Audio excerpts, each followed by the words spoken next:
Welcome back to Learning Analytics Tools course. In this week we will continue Diagnostic Analytics. We will see sequential pattern mining, differential sequential mining and process mining in this week.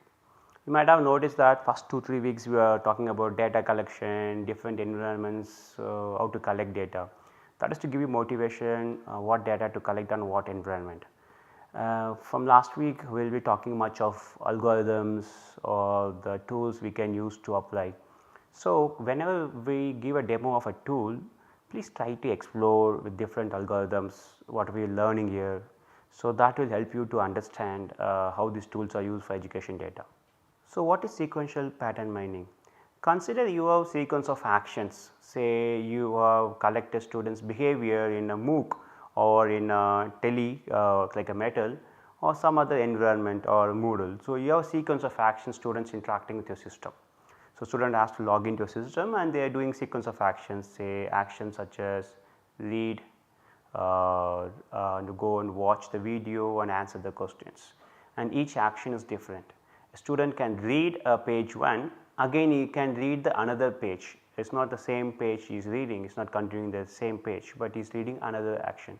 So, read can continue by the another read action, but each read is different, it is not on the same context, the context is varies. So, let us consider that as a 2 actions, read context 1, read context 2. We can talk about how to merge everything later, but let us consider that each action is different. So, you need to identify the unique set of actions. In the last week we saw that in a metal we classified the action into 6 or 7 sets, right. So, like a functional model planning, qualitative model, quantitative model, like that you need to come up with a unique set of actions. In a MOOC it is simple, MOOC we have only few set of actions possible like a read, watch video, interact with forum or answer the questions, assignments. So, those kind of simple set of actions. So, let us create such a set of actions, the unique set of actions, arrange it in a sequential manner as it appeared based on the timestamp you captured. Example action sequences here. For example, this is in a MOOC, a student is actually watching a video.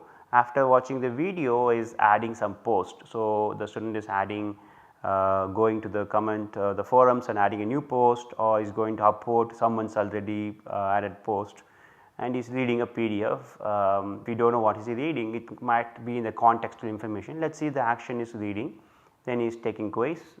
We do not know which question he answered, what is the response. Let us see he is in a quiz, he is just looking at the page. Again reading, again watch video, instead of watch video we can say it is video only, video, add post, quiz, read, upload, read. He is doing this kind of sequence of actions. Please understand this sequence of actions clearly. A student enters to the MOOC and watches a video, after that he is adding a post and uploading, then he goes back to some other page where he is reading. The navigation is not given, but navigations can be understood indirectly from this kind of sequence of actions. He is reading a new page in a online resource you provided, reading particular page PDF. After that he again going back to quiz to answer some question, but is not able to answer, going back read again, is not able to understand that, they might be watching the video to understand, still not understood, go and add a post saying that that particular question is not discussed in the class or something. So, then he posting it, again going to quiz and trying to understand, read, upvote, there might be something he was looking for in the forum, then again read. So, these are set of sequence of actions a person is doing in a MOOC, consider that. How do you say sequence? It is based on the timestamp we captured. But how long a student was watching the video, how much time he spent on reading the PDF, or how many questions he answered in quiz, that is not captured here. Let us consider just the sequence of action, this will capture the frequency, right. Last week we saw just the process model, right, just this transition between each actions. Now we are considering the frequency, consider that we will consider the frequency in pattern mining.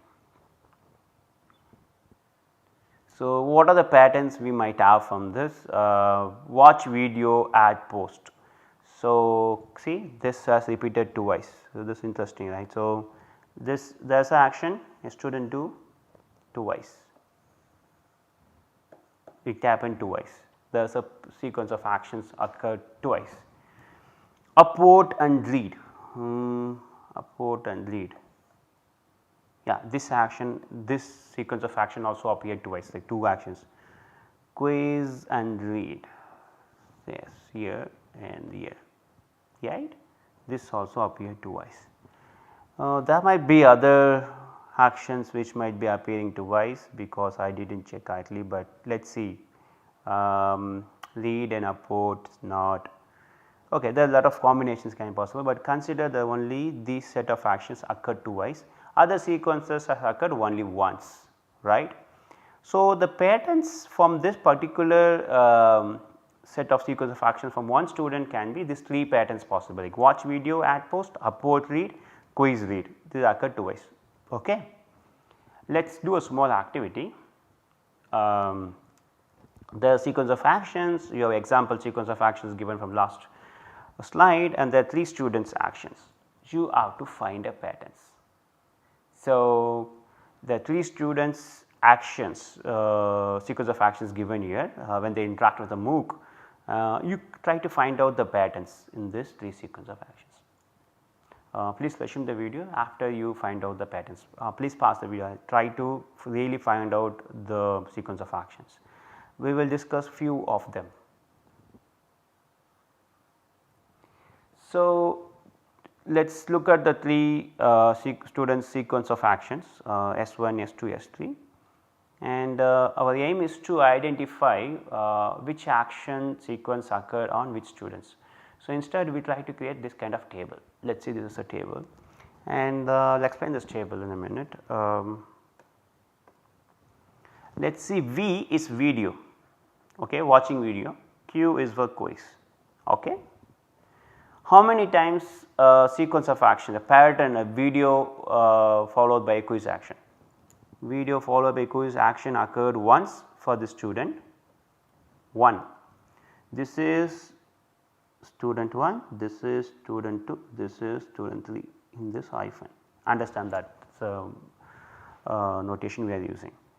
So, video followed by quiz occurred once for student 1, and after that no for student only once. Here it occurred, it did not happen, this pattern did not occur for student 2, and this pattern occurred for student 3, video quiz. Okay. So, one time for student 1 and 1 time for student 3, 0 time for student. So, 1 0 1, that is the meaning. Out of 3 students, this pattern occurred for 2 students. How many students have this particular pattern? 2 students, because 1 2 students have it. Okay, you understand this value 2, and there is a pattern occurred for student 1, this pattern did not occur for student 2, and this pattern occurred for student 3, 1 times each. Okay. Let us look at the second pattern, video followed by video. Video followed by video did not occur for student 1, but it occurred for not to student 2 also, then it occurred for student 3. So, this is the student 3, it is 1, it is 0 for student 2, 1 and 2. So, this is S1, S2, this is S3, it occurred only once. Out of 3 students, only 1 student had this particular pattern. The pattern can be not just 2 action sequence, it can be 3 also, it can be 4 also, it depends on how much complexity you want to use. If you can make a sense of 4 action in a sequence and that makes some inference for your hypothesis, please use that, but let us say it is 3 sequence of actions can be considered here, video, quiz and read, video, quiz and read, video quiz and read is not here, and video quiz and read is here. So, 1 0 1. So, which means this particular sequence of actions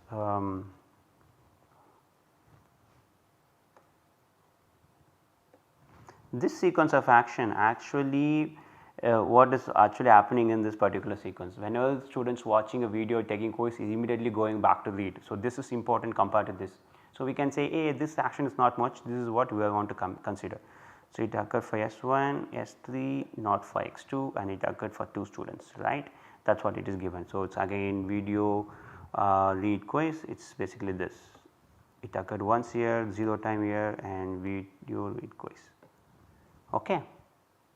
That is the idea. Similarly, you can compute for the other sequence of actions. Here the idea is, for example, I will show you some actions which might occur twice.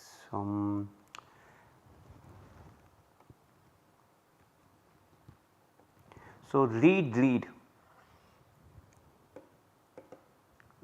occurred once for student 1, none for student 2 and student 3, but it is a pattern, right. It occurred only once for student 1, and read quiz 1, 2, 3. So, read quiz occurred everyone like 1, 1, 1, and all 3 students have it, only 1 student have it here. This is how many students. Okay. So, read quiz might be more, I am not sure, 1. Okay. So, let us consider this two set of actions. There are few more patterns is possible from it. So, the pattern can be a same action repeating. Okay. It is a unary action, can be repeating multiple times, can be pattern. A student is reading, it is also a pattern, he spends a lot of time, it might be strategy for him, or reading and taking quiz occurring in a loop, that also pattern. The student is reading, immediately taking quiz, reading and taking quiz, or some students do not read anything, they just take quiz and watch videos, it might be also pattern. Okay. So, that is what we try to identify. I gave you example of few patterns that can be identified from the 3 students, and I want you to create such a kind of table to understand this pattern occurred not to student 1 and 2, only to student 3, it occurred to only 1 student.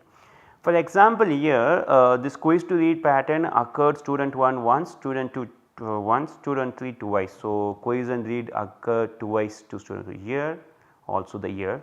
So, but it occurred to all 3 students, 3, it is not sum of this number.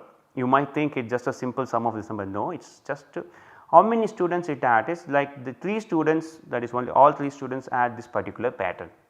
It might have occurred in different frequency among different students, okay. That is you have to understand, there are 2 differences. Identifying pattern occurred on student 1, student 2, student 3, and identifying frequencies this particular column. This column says whether how many students have this pattern, 1 student, 2 student or 3 student. So, just to differentiate I added this particular pattern here. Okay, hope you understood this table, it is very important to understand this table to go further.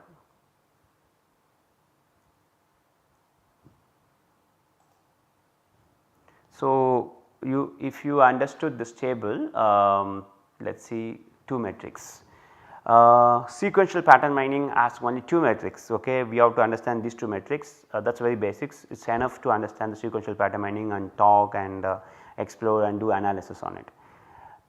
One is sequence support, that is S support, we call it as S support, that captures number of individual action sequences for a group where that sequence of actions occurred at least once. I will just bit you just a minute.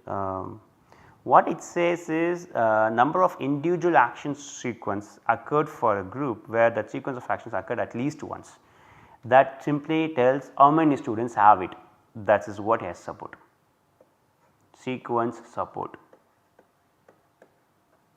This says number of this action sequence occurred to a group of students, like 2 students have that, at least once it have occurred, not it does not matter how many times it occurred, at least once. So, here it is 3, 2, 1, this is basically yes support, this particular column. Okay. Let us look at the I support, instance support is defined as number of times the pattern occurs within the action sequence for an individual in a particular group. The group is 3 students, right, out of 3 students. For each students, how many times the particular pattern, the pattern occurs within action sequence for an individual. This is what this I support, like 1, 2, 1, 1 and 2. Okay. This is what I support means. I support tries to capture how many times the particular pattern occurred for an individual in a group. The particular group is 3 students here. For this group, all 3 students, how many times each pattern occurred? 1, 1, 2. This is called I support. These two are very key and important matrices for SPM, sequential pattern mining. Only these two key matrix is enough to understand the sequential pattern mining. So, let us compute I support and S support for this particular table. Let us take from the I support, this is I support. From the I support we can compute I frequency mean or I frequency standard deviation. I frequency mean is basically finding the average of that sequence of actions. For quiz to read, let us take quiz to read, it occurred once, 1 and 2 times for student 3. So, if you add all the numbers, therefore, divided by how many students it occurred, 3 students, so 1.33. So, mean of this particular pattern is 1.33. If we have a lot of students, say 10 students or 60 students, your actions computed, you can compute mean, median, also the standard deviation, right. So, if the mean is too far away from standard deviation, it is best to capture median. Okay. Just telling you that you can use median instead of mean, but I frequency mean means this value, I frequency median is another measure you can compute. And for S support, all 3 students have that particular pattern. So, 3 by 3 is 1. So, S support is 1. Okay. Understand this. In this video we introduced what is sequential pattern mining. We will talk some examples in the next video. Thank you.